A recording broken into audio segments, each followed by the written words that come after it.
तो चलिए आज का क्लास को स्टार्ट करते हैं। और आज का वीडियो सिर्फ और सिर्फ उन बच्चों के लिए है जो अंग्रेजी पढ़ना सीखना चाहते हैं कि अंग्रेजी को कैसे पढ़ें, अंग्रेजी को कैसे लिखें। देखिए बच्चों, इस क्लास में हम आपको एकदम basic to advance zero level से मात्राओं के साथ आपको अंग्रेजी पढ़ाने वाले हैं।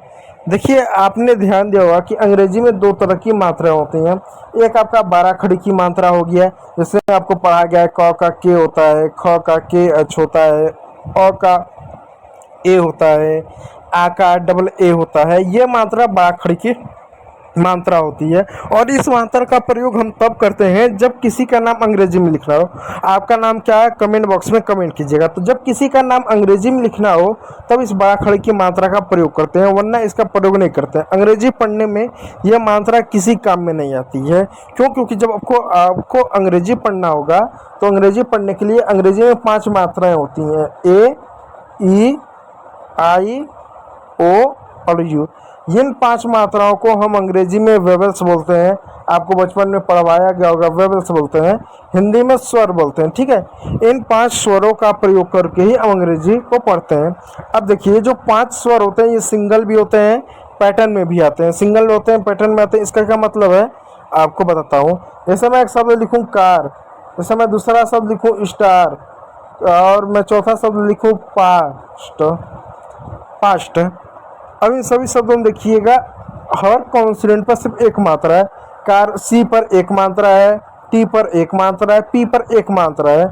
लेकिन अगर मैं लिख दूं रीड, RAREAD रीड, अगर मैं लिख दूं चेयर, ठीक है, लिख दूं, अगर मैं लिख दूं नीड मिस होता है आवश्यकता। ठीक है, तो अब देखिएगा यहाँ पर जितने भी शब्द हैं इन सभी शब्दों पर, यानी आर पे देखो, यहाँ पर 2 मात्राओं का पेयर है। क्योंकि मात्रा तो 5 है, ए है, ई है, आई है, ओ है, यू है। तो यहाँ पर ई भी आया है, ए भी आया, और इन ई और ए को हम बड़ी ई की मात्रा पढ़ रहे हैं। यहाँ पर देखो CH पर ए भी आया, आई भी आया है, जिसको हम एक ही मात्रा पढ़ रहे हैं। यहाँ पर देखो ई 2 बार आया है, जिसको क्या हम बड़ी ई की मात्रा पढ़ रहे हैं। तो इसका मतलब ये है दोस्तों कि अंग्रेजी में मात्रा कुछ इस तरीके से आप दे सकते हो। इस तरीके से सिंगल भी आपको देखने को मिलेगा, इस तरीके से आपको सिंगल भी देखने को मिलेगा, और इस तरीके से आपको डबल भी देखने को मिलेगा। इस बात को याद रखिएगा। अगर इस बात को आप याद रखेंगे तो अंग्रेजी पढ़ना आपको आसान रहेगा। क्योंकि जब आप अंग्रेजी पढ़ने जाएंगे, किसी भी शब्द पर मात्रा देखेंगे तो पहले कल्पना कीजिएगा, सोचिएगा क्या यह मात्रा सिंगल है, क्या यह मात्रा डबल है, क्या मात्रा का पेयर है, तो आप अच्छे से अंग्रेजी पढ़ पाएंगे। तो चलिए क्लास को स्टार्ट करते हैं। देखो, एक चीज़ आपको और बता रहा हूँ, क्लास को स्टार्ट पढ़ने अगर वो कर सकते हैं तो कीजिएगा। अंग्रेजी में जो ABCD होता है, ए, मैं इसको ले लूँ, ABCDEFG, पेन के कलम पतला कर लो।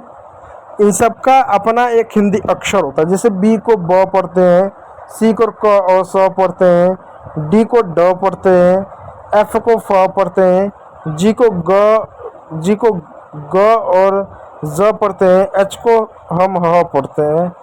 ये सब हिंदी में ऐसा हम पढ़ते हैं, ब क स। तो इसको आप पढ़ लीजिएगा, क्योंकि ये अंग्रेजी पढ़ने में आपको मदद करेंगे। ठीक है, तो देखिए नियम क्या है। रूल नंबर 2, लगता है कुछ ज़्यादा पतला हो गया पेन का साइज।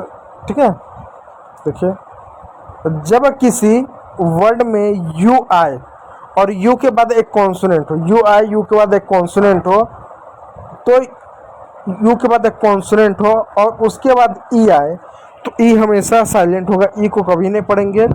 और हम उस यू को यू पढ़ेंगे। या तो आप ऊ की मात्रा पढ़ दीजिएगा या तो यू पढ़ेंगे। कैसे पढ़ेंगे चलिए मैं आपको बताता हूँ। देखिए, यहाँ पर एक शब्द है CUBE, इसको क्या पढ़ेंगे, सी को क पढ़ेंगे, यू को क्या यू पढ़ देंगे, बी को ब पढ़ेंगे, हो जाएगा क्यूब। और यहाँ पर क्या होगा, ई जो होगा आपका हमेशा साइलेंट होगा। ठीक उसी प्रकार मेरे बच्चों यहाँ पे एक शब्द है, आप देख सकते हैं TUBE, टी को ट पढ़ेंगे, यू को यू पढ़ेंगे, बी को ब पढ़ेंगे, हो जाएगा ट्यूब। ठीक उसी प्रकार प्यारे बच्चों यहाँ पे एक और शब्द है, यहाँ न्यूड, NAUDE, एन को न पढ़ेंगे, यू को यू पढ़ेंगे, डी को ड पढ़ेंगे, हो जाएगा न्यूड। तो यहाँ पर आप देख सकते हैं ट्यूब हुआ, क्यूब हुआ, न्यूड हुआ, इस तरह के आपके सारे शब्द आपके होंगे।